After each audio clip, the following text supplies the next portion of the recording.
ശമ്പളം കൊടുക്കുന്നത്. അപ്പോൾ കിറ്റക്സിൻ്റെ പറഞ്ഞപ്പോൾ മാസക്കണക്കിലേക്കും മറ്റുള്ളവരെ പറഞ്ഞപ്പോൾ വർഷക്കണക്കിലേക്കും പോയി. കിറ്റക്സിൽ ഞങ്ങൾ എടുക്കുന്നത് വിദ്യാഭ്യാസം ലഭിക്കാത്ത, സാമ്പത്തിക ബുദ്ധിമുട്ടുകളുള്ള, വിദ്യാഭ്യാസം പൂർത്തിയാക്കാത്ത, സമൂഹത്തിൽ അവശത അനുഭവിക്കുന്ന ആളുകളെ മാത്രം തിരഞ്ഞെടുത്തുകൊണ്ടാണ് ഞങ്ങൾ തൊഴിൽ നൽകുന്നത്. അപ്പോൾ സ്കൂളിൽ പോലും പോകാത്ത, അല്ലെങ്കിൽ വിദ്യാഭ്യാസം 10ാം ക്ലാസ് പൂർത്തിയാക്കാത്ത ആളുകൾ, അവർക്ക് മറ്റു മേഖലകളിൽ തൊഴിൽ ചെയ്ത് ജീവിക്കാൻ പറ്റാത്ത പാവപ്പെട്ട സാധാരണക്കാരായിട്ടുള്ള ആളുകളെ അവരുടെ ഉന്നമനത്തിന് വേണ്ടിയിട്ടാണ് ഞങ്ങൾ ശ്രമിക്കുന്നത്. അങ്ങനെയുള്ളവരെ ഇവിടെ കൊണ്ടുവന്ന് ട്രെയിനിങ് കൊടുത്ത് അവർക്കൊരു മാസം 2 ലക്ഷം രൂപ മുതൽ 3 ലക്ഷം രൂപ, അല്ല, ഒരു വർഷം 2 ലക്ഷം രൂപ മുതൽ 3 ലക്ഷം രൂപ ശമ്പളവും 4 നേരം അൺലിമിറ്റഡ് ഫുഡും ഭക്ഷണവും ഫ്രീ ആയിട്ട് കൊടുത്ത്, താമസ സൗകര്യവും സൗജന്യമായിട്ട് കൊടുത്ത്, പ്രൊവിഡന്റ് ഫണ്ടും ESIയും ഗ്രാറ്റുവിറ്റിയും ഏൺ ലീവും ബോണസും എല്ലാ ആനുകൂല്യങ്ങളും കൊടുത്ത് ഇന്ന് ലോകത്തിൽ തന്നെ ഈ മേഖലയിൽ ഏറ്റവും കൂടുതൽ ശമ്പളവും സൗകര്യങ്ങളും കൊടുക്കുന്ന ഒരു ഫാക്ടറിയാണ് കിറ്റക്സ്. ഒരു കാലത്ത് ടാറ്റയും ബിർളയും അംബാനിയും അദാനിയും എല്ലാം കുത്തക മുതലാളിമാരാണെന്നും ബൂർഷകളാണെന്നും പറഞ്ഞ് അവർക്കെതിരെ സമരം ചെയ്ത ആളുകൾ ഇപ്പോൾ പറയുന്നു ഇവരൊക്കെയാണ് ഞങ്ങൾ നോക്കുന്നത്. അതായത് 50 ലക്ഷത്തിൽ കൂടുതൽ ശമ്പളം കൊടുക്കാവുന്ന കുത്തക ബൂർഷ മുതലാളികളെയാണ് ഇടതുപക്ഷ സർക്കാർ ലക്ഷ്യമിടുന്നത്, അല്ലാതെ പാവപ്പെട്ടവനെയും സാധാരണക്കാരൻ്റെ ഉന്നമനത്തിനല്ല. 10,000 രൂപയും 20,000 രൂപയും ശമ്പളം കൊടുക്കുന്നവൻ ഈ മണ്ണിൽ വേണ്ട, അവനെ വ്യവസായിയായിട്ട് ഞങ്ങൾ അംഗീകരിക്കുന്നില്ല. അപ്പോൾ ഒരു കാലത്ത് കുത്തക മുതലാളിമാരും ബൂർഷകളുമായിരുന്ന അദാനിയും അദ്വാനിയും ടാറ്റയും ബിർളയും ഒക്കെയാണ് ഇന്ന് തൊഴിലാളി വർഗ പാർട്ടിയായിട്ടുള്ള ഇടതുപക്ഷം, കമ്മ്യൂണിസ്റ്റ് പാർട്ടി ലക്ഷ്യമിടുന്നത് എന്നാണ് അദ്ദേഹം പറഞ്ഞത്. അതുകൂടാതെ അദ്ദേഹം ഒരു കാര്യം പറഞ്ഞു, മനസ്സമാധാനം ഉണ്ടാവണമെങ്കിൽ, കാരണം ഞാൻ ഇന്നലത്തെ പത്രസമ്മേളനത്തിൽ ഒരു കാര്യം പറഞ്ഞു, ഒരു വ്യവസായിക്ക് വേണ്ടത് മനസ്സമാധാനമാണ്, ആനുകൂല്യങ്ങളല്ല, ഒരു സഹായവും വേണ്ട, ഞങ്ങളെ ഉപദ്രവിക്കാതിരുന്നാൽ മതി. അവന് സ്വസ്ഥമായിട്ട് രാപകലില്ലാതെ പണിയെടുത്ത് വൈകുന്നേരം വീടുകളിൽ പോയാൽ സ്വസ്ഥമായിട്ട് ഉറങ്ങാനായിട്ടുള്ള ഒരു സാഹചര്യം ഉണ്ടാക്കണം. അപ്പോൾ ഇവിടെ കേരളത്തിൽ ലഭിക്കാത്ത ഒരേ ഒരു കാര്യം മനസ്സമാധാനമാണ്. ഇവിടെ നിക്ഷേപിക്കുന്നവന് മനസ്സമാധാനമില്ല. അതാണ് ഞാൻ പറഞ്ഞത്. അപ്പം അദ്ദേഹം പറഞ്ഞു, മനസ്സമാധാനം കിട്ടണമെങ്കിൽ ഞാൻ വിചാരിക്കണം, അതിന് വലിയൊരു അർത്ഥമുണ്ട്. പുള്ളി ഉദ്ദേശിച്ചത് എന്താണെന്ന് എനിക്ക് വ്യക്തമായിട്ടറിയാം.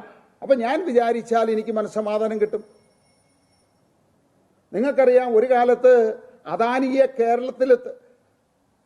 കേരളത്തിൻ്റെ മണ്ണിൽ തൊടിയിക്കില്ല എന്ന് പറഞ്ഞ് സമരം ചെയ്ത് അദാനിയെ ഓടിക്കാനിരുന്നവരാണ്. ഇപ്പോൾ വിഴിഞ്ഞ ഉദ്ഘാടനത്തിന് മന്ത്രി വാസൻ പറഞ്ഞ എന്താണ്? ഹീസ് അവർ പാർട്ട്ണർ, ഞങ്ങളുടെ പങ്ക് കച്ചവടക്കാരനാണ്.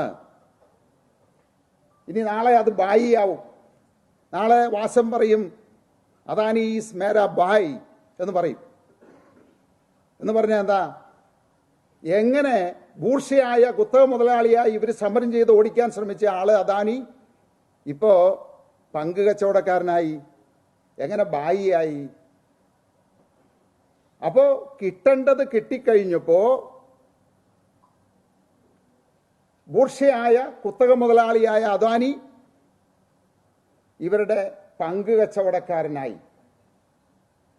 അപ്പോൾ ശ്രീ രാജീവ് പറഞ്ഞതിൻ്റെ അർത്ഥവും എനിക്ക് മനസ്സിലായി. ഞാൻ മനസ്സ് വെച്ചാൽ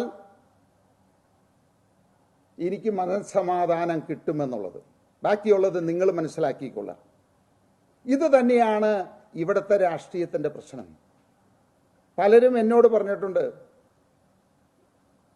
ഈ നാട്ടുകാരെ സേവിക്കാനും പാവപ്പെട്ട ജനങ്ങളെ സേവിക്കുന്നതിനും പകരം ഇവർക്ക് ചെലവാക്കുന്ന പൈസ രാഷ്ട്രീയക്കാർക്ക് കൊടുക്ക്, നിങ്ങൾക്ക് ഒരു പ്രശ്നവും ഉണ്ടാകില്ല എന്നുള്ളത്. അത് തന്നെയാണ് രാജീവും റിപ്പീറ്റ് ചെയ്തത്. അപ്പൊ എനിക്ക് മനസ്സമാധാനം കിട്ടണമെങ്കിൽ ഞാൻ വേണ്ടപ്പെട്ടവരെ വേണ്ട രീതിയിൽ കണ്ടു കഴിഞ്ഞാൽ എനിക്ക് മനസ്സമാധാനം ഉറപ്പാണ്. എനിക്കും അറിയാതെ ഇന്നിപ്പോൾ ഇവിടെയുള്ള പല വ്യവസായികളുമുണ്ട്. ഇവിടെ ഏത് കള്ളനും കൊള്ളക്കാരനും തെമ്മാടിക്കും ഗുണ്ടയ്ക്കും ഒക്കെ വ്യവസായം നടത്താം.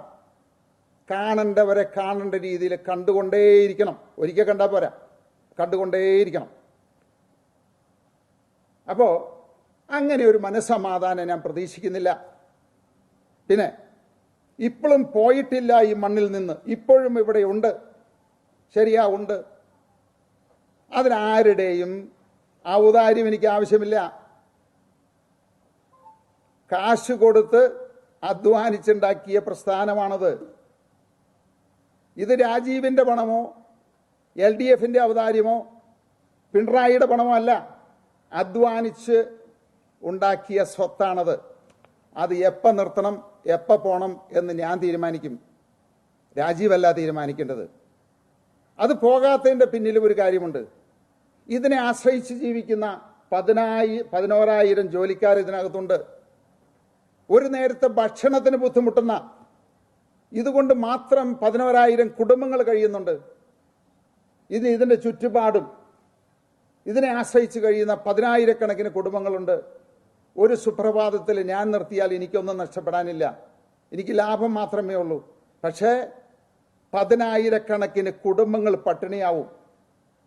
ആ ഒരു കാര്യം ഓർത്തത് കൊണ്ട് മാത്രമാണ് ഇന്നും ഇത് തുടരുന്നത്. വ്യവസായം അറിയാവുന്ന ഒരു കച്ചവടക്കാരൻ ഒരു കച്ചവട രീതിയിൽ ചിന്തിച്ചു കഴിഞ്ഞാൽ ഈ വ്യവസായം ഇന്ന് പൂട്ടും. കാരണം ഇന്ന് ഞാൻ ഈ വ്യവസായം പൂട്ടി ഈ വ്യവസായം തെലങ്കാനയിലോ തമിഴ്നാട്ടിലോ ആന്ധ്രയിലേക്കോ പറിച്ചു നട്ടാൽ എനിക്ക് ഒരു വർഷം 400 കോടി രൂപ അധിക ലാഭം ഉണ്ടാക്കാം. 400 കോടി രൂപ. ആ 400 കോടി രൂപ വേണ്ട എന്ന് വെച്ച് ഈ മണ്ണിൽ ഈ ആട്ടും തുപ്പും ചവിട്ടും എല്ലാം സഹിച്ച് ഈ മണ്ണിൽ നിൽക്കുന്നത് രാജീവിനെ ഓർത്തിട്ടോ പിണറായി ഓർത്തിട്ടോ അല്ല, ഇവിടുത്തെ പാവപ്പെട്ട 10,000 കുടുംബങ്ങളെ ഓർത്തിട്ടാ. ഇന്നും ഞങ്ങൾ തെലങ്കാനയ്ക്ക് പോയി, ഇനി നാളെ ആന്ധ്രയ്ക്ക് പോയാലും ആദ്യം മലയാളി ഉണ്ടോ, മലയാളിക്കായിരിക്കും ഫസ്റ്റ് പ്രയോറിറ്റി ഞങ്ങളുടെ സ്ഥാപനങ്ങളിൽ. കേരളത്തിൽ നിന്ന് വരുന്ന ആർക്കും പ്രയോറിറ്റി കൊടുക്കും. ഇവിടെ പറയുന്നുണ്ടല്ലോ 50 ലക്ഷത്തിൽ മേലെയുള്ള ആളുകളെയാണ് ഞങ്ങൾ നോക്കുന്നത്, അങ്ങനെ മുതൽ മുടക്കുന്നവരെയാണ് നോക്കുന്നത്. എന്നിട്ട് എന്തിയേ ചെറുപ്പക്കാർ ഇവിടെ നിൽക്കാത്തത്? ചെറുപ്പക്കാരൊക്കെ കേരളം വിട്ട് ഓടിപ്പോകുന്നത് എന്തുകൊണ്ടാ? ഇത്രയും വ്യവസായങ്ങൾ ഇന്നോട് വരുന്നുണ്ട്, ഇവിടെ സ്വർഗമാണ്, നമ്പർ 1 ആണ്. എന്തുകൊണ്ട് തൊഴിൽ തേടി ഇവിടുത്തെ ആളുകൾ മറ്റ് സംസ്ഥാനങ്ങളിലേക്ക് പോകുന്നു? തെലങ്കാനയിൽ മാത്രം 2 ലക്ഷം മലയാളികളുണ്ട്. എന്തുകൊണ്ട് അവർ ഇവിടെ വിട്ടുപോകേണ്ട സാഹചര്യം വന്നു? 100 പേര് ഇവിടെ അപേക്ഷ അയച്ച, അതായത് ജോലിക്കാരല്ല, ഓഫീസർമാർ, MBA-ക്കാരും എഞ്ചിനീയറും ചാർട്ടേഡ് അക്കൗണ്ടും ഒക്കെ പാസ്സാക്കിയ 100 പേരെ ഇന്റർവ്യൂ ചെയ്തപ്പോൾ അവരാവശ്യപ്പെട്ട എന്താണെന്നറിയോ? കേരളത്തിലാണെങ്കിൽ താല്പര്യമില്ല. അതിൽ 90 പേര് പറഞ്ഞതാണത്, കേരളത്തിൽ ഞങ്ങൾക്ക് താല്പര്യമില്ല, ഹൈദരാബാദിലേക്ക് ആണെങ്കിൽ മാത്രമാണ് ഞങ്ങൾക്ക് താല്പര്യം. അപ്പൊ എന്താ അതിൽ നിന്ന് മനസ്സിലാക്കുന്നത്? ഈ പിണറായിയും രാജീവും പറയുന്നതാണോ ശരി? എന്തുകൊണ്ട് ഇവിടുത്തെ ചെറുപ്പക്കാർക്ക് കേരളത്തിൽ ജോലി ചെയ്യാൻ താല്പര്യമില്ല? ഈ നശിച്ച നാടിൽ നിന്ന് രക്ഷപ്പെടാൻ വേണ്ടിയിട്ടാ. അപ്പൊ 100-ൽ 90 ചെറുപ്പക്കാർ പറയുന്നു ഞങ്ങൾക്ക് ഹൈദരാബാദിലാണെങ്കിലേ താല്പര്യമുള്ളൂ എന്ന്. അപ്പോൾ ഇങ്ങനെയുള്ള സത്യങ്ങൾ മനസ്സിലാക്കണം. നമ്മളിന്നും വിഡ്ഢി സ്വർഗത്തിലാണത്. ഞാൻ പണ്ട് പറഞ്ഞിട്ടുണ്ട്, ഇതുകൊണ്ടൊന്നും കേരളം പഠിക്കില്ല. ഞാനിപ്പോൾ ഇന്നലെ ആരെയും ആക്ഷേപിക്കാനോ ആരെയും ചെറുതായി കാണിക്കാനോ അല്ല.